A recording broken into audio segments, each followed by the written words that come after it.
بسم الله الرحمن الرحیم. پنل ورود سیستم تدارکات. سیستم تدارکات شامل 3 نوع اکاونت است، یا گفته میتونیم دارای 3 نوع حساب است. یکی حساب کاربری آمریت تهیه و تدارکات است، آمریت جنسی هست و معاونیت اداری است. در نخست میپردازیم برای آمریت جنسی یا شعبه جنسی. خب طبق معمول یک حساب دارن، یک اکاونت دارن، میریم به اکاونت اونا وارد میشیم.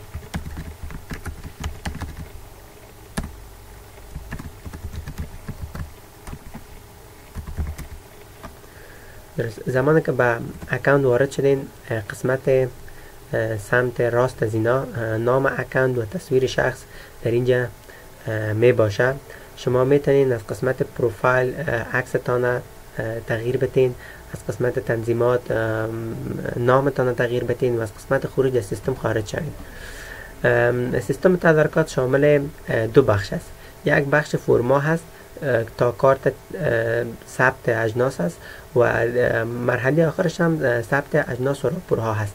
این ثبت اجناس و راپورها تنها مربوط به آمریت جنسی میشه، چرا که آمریت جنسی زمانی که فرما راپور میکنن، بعد از اینکه فرم پر شد و تا مرحله صورت گرفت، بعد از او همین فرم ثبت راپور میکنن. خب زمانی که بالای فرم F13 کلیک کردیم، سمت راست از اینا میبینیم که یک نوتیفیکیشن یا یک قسمت وجود داره که اینجا عدد 0 نشان میده به ما. زمانی که فرم به ما ارسال میشه، این عدد تغییر میکنه و به ما حساب به ما اطلاع میده که کدام فرم به ما ارسال شده، چند تا فرم ارسال شده، 1 تا 2 تا 3 تا 10 تا، هر قدری که بود در اینجا نشان داده میشه. در قسمت بررسی فرم ها، زمان که روی بررسی فرم ها کلیک میکنیم، در اینجا به ما نشان میده که همین فرم را که ما ارسال کردیم چقدر طی مراحل شده. به طور مثال وقتی که آمریت تهیه و تدارکات فرم را ارسال میکنه، پر میکنه، ارسال میکنه، برش نشان میده که چند فیصد این فرم پر شده. خب بریم که یک فرم را ایجاد بکنیم. سر فرم ایجاد فرم کلیک میکنیم، درخواست. خب در درخواست میشه که درست میشه که یک نمبر را نوشته کنیم. خب ما به صورت عموم خود عنوان نوشته میکنم، نمبر درخواست. خب در قسمت تاریخ میشه که تاریخ امروز میگیرم، انتقال، اسم نمایندگی و اسم نمایندگی گیرنده جنس. درست.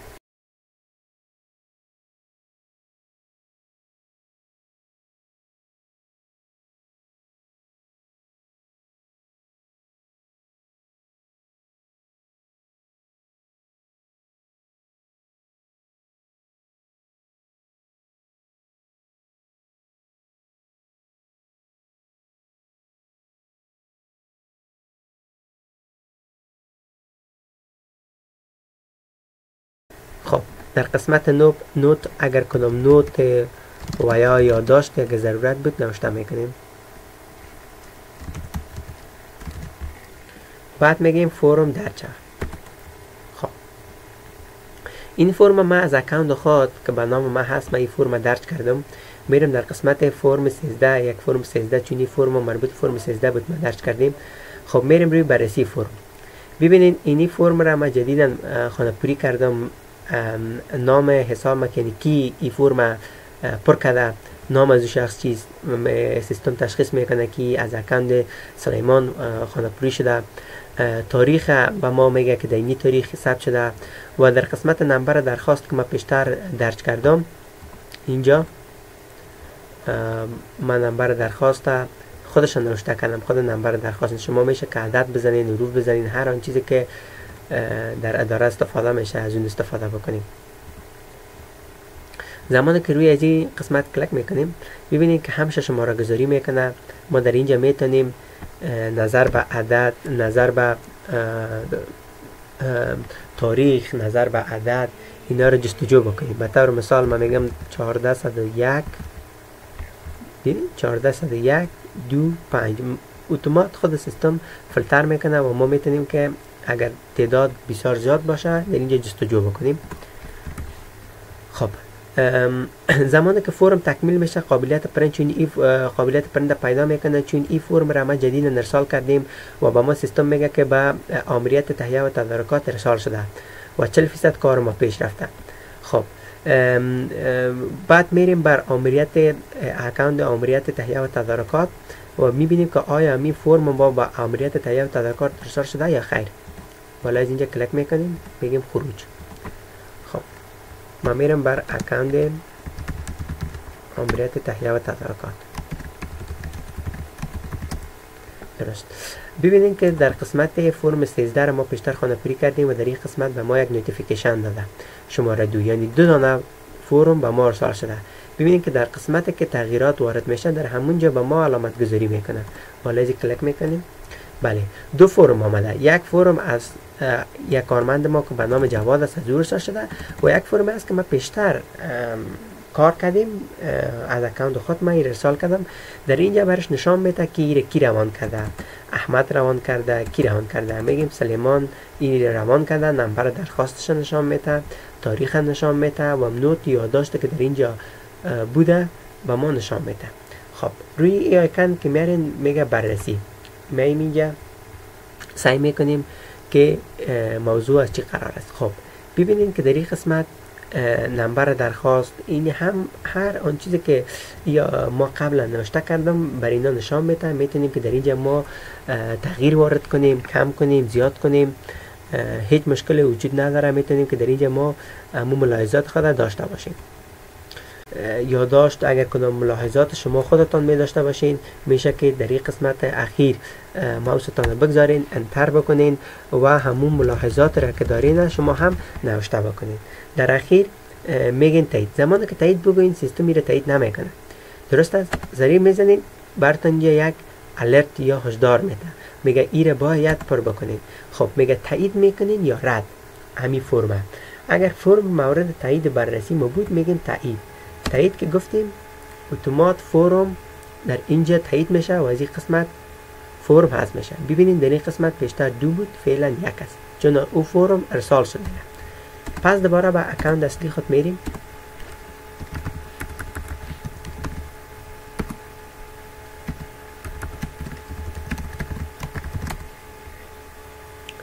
خب میریم روی بررسی فرم. ببینید پیشتر 40% بود و با آمر تهیه و تدارکات ارسال شده بود، فعلا 60% است و با معاونیت اداری ارسال شده. خب معاونیت اداری میریم به اکاونت معاونیت اداری.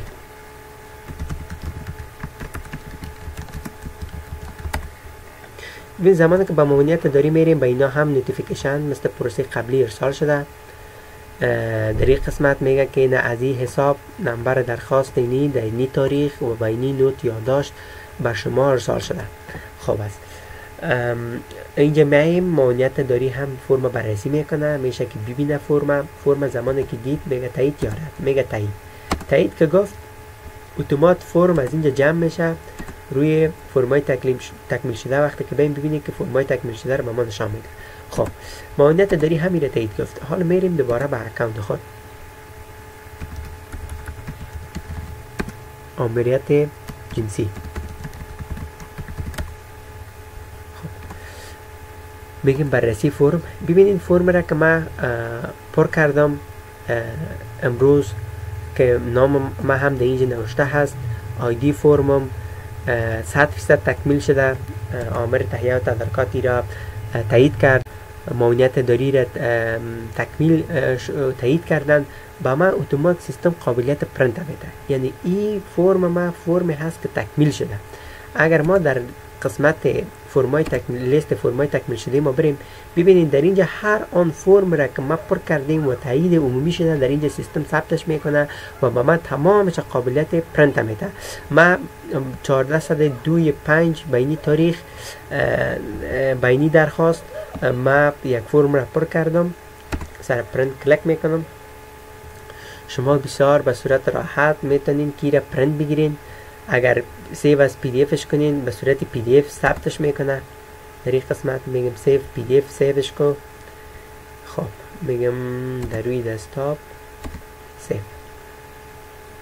درست. اگر بخواین پی دی افش سیو کنین به این شکل انجام میدین. ببینید که تمام چیز به صورت درست نوشته شده و درج شده. بسیار خوب. من این را سیو کردم در اینجا. بله، فرم FM13. بالا ازی کلک میکنم. ببینین همون فرم را که من قبلا خانه پوری کرده بودم و او را درج کردم و بعد تا این مراحلش تکمیل کردیم. امروز اینجا ما پرنتش هم گرفته میتونیم بسیار به صورت راحت. خب حال میریم بر مراحل بعدی کار. به همین شکل که فرم 13 را ما خانه پوری کردیم، فرم 9، فرم 8، F5، دوره تسلیمی و کارت ثبت، تمام از اینها به می شکل تای مراحل میشن و به می شکل انجام میشن. یعنی تمام تای مراحل تمام از این فرم ها یکسان است. خب مرحله دوم مرحله هست که ما ثبت راپور میکنیم. ثبت راپور چرا میکنیم؟ اجناس را که ما در تدارکات داریم تمامش در اینجا ثبت میشه. اجناس ما بالای قسمت کلک میکنیم، میبینیم که یک صفحه به ما باز میشه. یکی اجناس داریم، جنسی که ما در دیپوی خود یا در تدارکات خود ثبت داریم و او در اینجا موجود میباشه، باید در سیستم در اینجا میره درج بکنیم. خب نمبر جنس، قسمت نمبر جنس یا همان سریال نمبر جنس ما هست. اگر خود جنس سریال نمبر داشت سریال نمبرش میزنیم، اگر نداشت بهتر است که خود ما یک به صورت مسلسل یک عدد را درج کنیم. من میگم شماره 1. خب وقتی که 1 میگم اتومات سیستم جستجو میکنه در دیتابیس که آیا به این نام و نشان به این نمبر جنس در دیتابیس چیزی وجود داره یا نه. اگر وجود داشت بر شما لیست میکنه، اگر وجود نداشت اونا شما میتونید که اضافه بکنید. این به ما کمک میکنه که ما یک جنس تکراری اضافه نکنیم. به طور مثال اگر ما جنس A12 را مد نظر بگیریم، درست است، به طور ما میخوایم نوشته کنم که A12. ببینید A12 به من دیگه قابلیت زیر نمیده، چون اینجا که من دیگه ایجاد بکنم، چون اینجا یک A12 وجود داره. سر ازی کلک میکنیم. زمانی که سرش کلک میکنیم ببینید که تمام مشخصاتش که نامش جنس است، حالت جنس داغمه هست، هر آن چیزی که هست اینجا به ما نشان میده و دیگر آیدی محصول، نام جنس، این موضوعات. دیگر بحث تخفیف داریم. ما تخفیف داریم، مقدار قیمت واحد، تعداد اجناس که در گدام است. خب از جنس ما قلم است. ما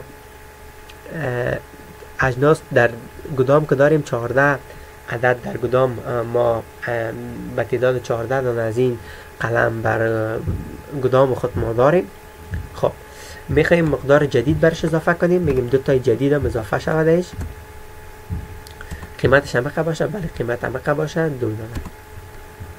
خب میگیم تصحیح. ببینید بیشتر 14 تا بود، فعلا 16 دانه جنس در دیپوی خود ما داریم و آیدی داره. یک آیدی، ای آیدی به صورت اتومات توسط خود سیستم برش جنریت میشه که با استفاده از این آیدی ما میتونیم جنس خود باز جستجو کنیم، پیداش کنیم. خود سیستم ایره ایجاد میکنه، ضرور نیست که ما ایره درج کنیم. درست است.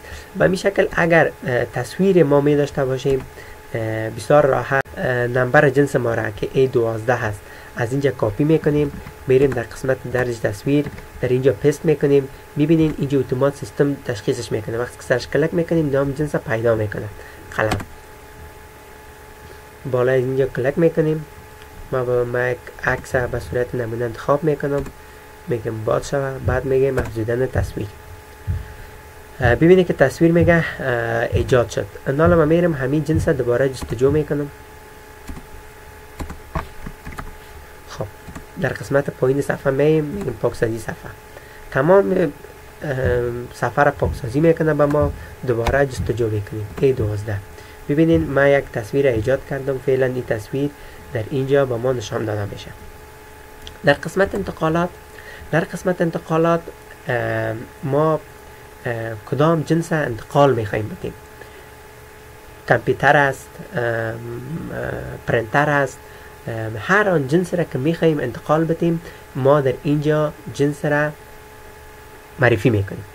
قبل از اینکه جنس معرفی بکنیم میریم در قسمت تسلیم شونده ما و شخصی که میخوایم جنس را انتقال بدیم او را معرفی میکنیم و در اینجا برش یک فرم خانه‌پوری میکنیم. خب میگیم این شخص است، نامش است احمد، درست است. میگه کارمند ماست، استاد ماست، اجیر است، چی است؟ میگیم نه استاد است. خب آیدی، وقتی که سر آیدی میگیم بعد به صورت اتومات پر میشه، ضرور نیست که شما این را خانه‌پوری بکنید، درست است. قسمت شماره تماس، این قسمت ببینید که یک ستارگک داره، به این معنا هست که باید این را پر بکنیم. در غیر از اگر خالی بانیم سیستم هیچ چیز را درک نمیکنه، یعنی به ما اجازه نمیده که ما فرم را پر بکنیم. خب شماره تماس این شخص هم داشته میکنیم، میگیم اینی شماره تماسش است. خب میگه شماره تماس دوم مگه داشته باشه بهتر است نشته کنیم، میگیم بله داره، اینا پر میکنیم. ایمیل آدرسش اگر کنم ایمیل آدرس می داشته باشه ایمیل آدرسش هم نوشته میکنیم. خب است.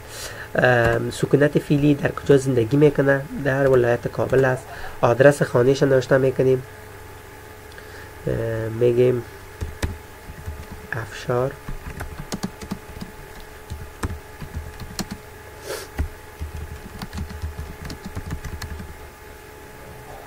خب در کدام مربوط کدام شهر میشه؟ شهر کابل میشه. خب کدام ناحیه میشه؟ هر ناحیه که بود در اینجا جستجو میکنیم، میگیم ناحیه 5 میشه، درست. بله اگر مثبت 93 نزنیم ایره قبول نمیکنه. ایره ما افزود کردیم. حال میریم در بخش انتقال جنس. خب در بخش انتقال میریم، در بخش انتقال کلیک میکنیم. خب میگه کدام جنس میخوای انتقال بدیم. ما پیشتر یک جنس را به نام که آیدی جنس ما A12 بود، ما اون نمبرش تایپ میکنیم یا مو سریال نمبر یا نمبر جنس ما رو تایپ میکنیم. وقتی که نمبر جنس ما رو تایپ کردیم اتومات سیستم جستجوش کرد، ما انتخاب کردیم. ببینید در اینجا تمام سل ها را پر میکنه، یعنی اتومات سیستم این قسمت ها را خودش پر میکنه. نام جنس میکشه، فقط ما یک سریال نمبرش انتخاب کردیم. نام جنس میکشه و ما مجموعه جنس که در تدارکات است میگه این قدر شما در دیپو دارین، قیمتش 20 افغانی هست. خب بعد میریم سر آیدی انتقال کلیک میکنیم، میگیم که آیدی خب با کدام مشترک ما میخوایم میره انتقال بدیم. در اینجا مشترک ما که ثبت کرده بدیم آیدی 58 بود، میگیم با شخص 58. خب میگه شخص 58 احمد است، به احمد میخواین انتقال بدیم؟ بله میگیم انتقال به احمد میخوایم بدیم. اون قسمت پر نمیکنیم، این قسمت میگذاریم که سیستم خودش پر کنه. خب میگن چقدر میخواین برش انتقال بدیم؟ میگیم 4 عدد به می قلم انتقال میدیم.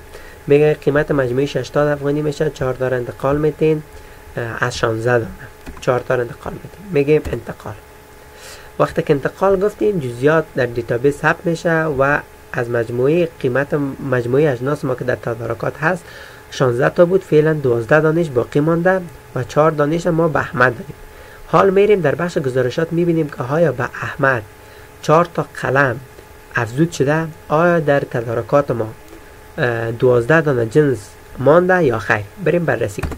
میریم گزارش میگیریم از سیستم، بیایم اول روی جنس. خب میگیم قلم. ببینید در قسمت قلم سریال نمبر A12 نام جنس ما قلم. وقتی که سرش کلیک میکنیم تمامش هم به ما میگه قلم، نامش قلم، قیمت 20، تخفیف 0، در گدام چقدر است؟ 12 دانه. خوب است. به میشه که سر کتاب، نام کتاب، همه جزئیاتش به ما در اینجا تعریف میکنه. زمانی که در قسمت ذخیره بیم میگه که 12 دانه فعلا ذخیره ما داریم، قیمت شانه قدر است، حالت دام است، یعنی هر چی که است، نو است یا جدید است، توضیحات یا همشان. خب در قسمت بالا تسلیم شونده های ماست. خب ما یه شخص را به اسم احمد یک تسلیم شده داشتیم که نامش احمد بود. آیا امو در اینجا ما پیدا کرده میتونیم؟ نشته میکنیم احمد. خب میگیم احمد. ببینید احمد آیدیش همشه به ما جستجو میکنه، شناسایی میکنه و ما احمد پیدا میکنیم. خب حال در اینجا تمام مشخصات احمد وجود داره. من یک شماره احمد درج کردم و شماره دیگه از احمد وجود نداشت، درج نکردم. شماره احمد را که درج کردیم در اینجا ثبت است پیش ما، محل سکونت همه. خب در قسمت انتقالات میگیم خب برین انتقال پیدا کو که ما جنس را که به احمد ارسال کردیم. ببینید زمانی که جستجو میکنیم با ما نام احمد به ما میکشه، میگه این احمد است. تاریخ انتقال منتخب نکرده بدیم، اینجا به ما همشان نشان میده. تخفیف مقدار 4 دانه را ما به این انتقال دادیم. حال ما میخواییم امی مقدار 4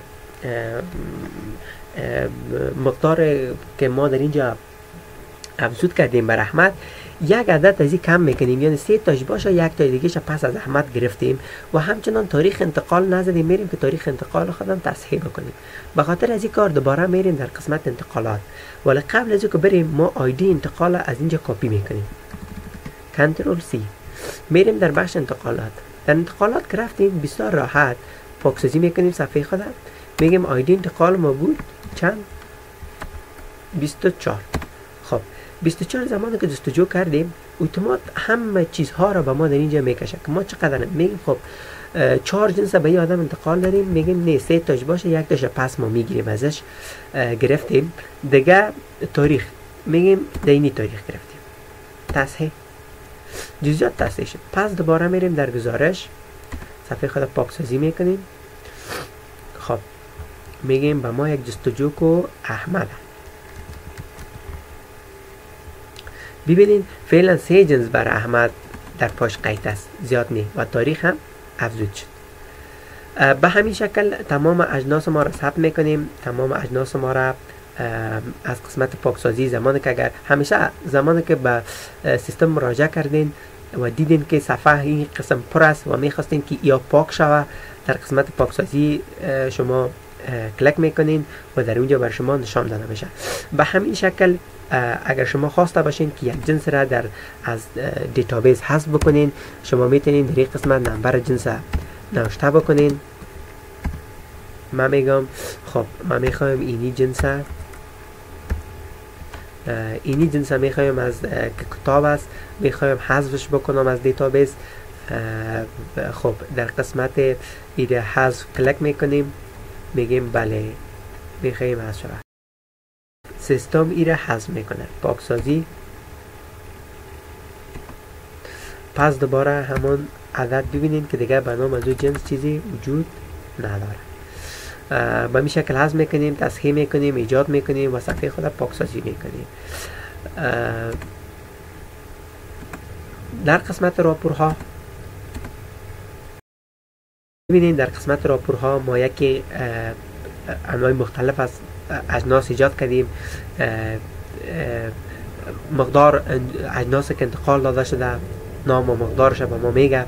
در اینجا نشان میده که ما 2 قلم انتقال دادیم، یکی و 3 قلم دیگه انتقال دادیم. تمام اجناس در اینجا به ما یک احصایه‌گیری میکنن، نام و مقدار اجناس انتقال داده شده را در اینجا به ما نشان میده.